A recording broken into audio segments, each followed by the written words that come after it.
একসময় যে কলা গাছকে শুধু আবর্জনা কিংবা গরু ছাগলের খাবার হিসেবে দেখা হতো, সেই কলা গাছই এখন উন্নত বিশ্বের কাছে একটি মূল্যবান প্রাকৃতিক সম্পদ।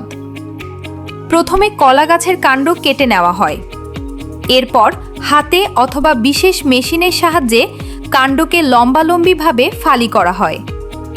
এরপর আসে সবচেয়ে গুরুত্বপূর্ণ ধাপ, যাকে বলা হয় ডিকর্টিকেশন। এই ধাপে বিশেষ ধরনের একটি মেশিনের ভেতর দিয়ে কলা গাছের ফালিগুলো চালানো হয়। মেশিনের ধারালো ব্লেড কাণ্ডের নরম অংশ আলাদা করে ফেলে এবং ভেতর থেকে বেরিয়ে আসে সাদা, লম্বা ও মজবুত ফাইবার। দেখতে অনেকটা পাটের আঁশের মতো হলেও এই ফাইবার অনেক বেশি মসৃণ ও শক্তিশালী।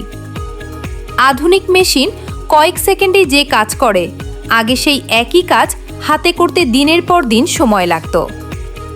নতুন বের হওয়া ফাইবারে আঠালো রস বা স্টার্চ লেগে থাকে, তাই এগুলো ভালোভাবে পরিষ্কার পানিতে ধোয়া হয়।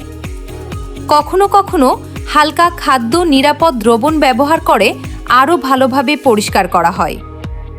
এরপর ফাইবারগুলো রোদে অথবা বিশেষ ড্রায়ার মেশিনে সম্পূর্ণ শুকানো হয়। শুকিয়ে গেলে এগুলো উজ্জ্বল সাদা রং ধারণ করে।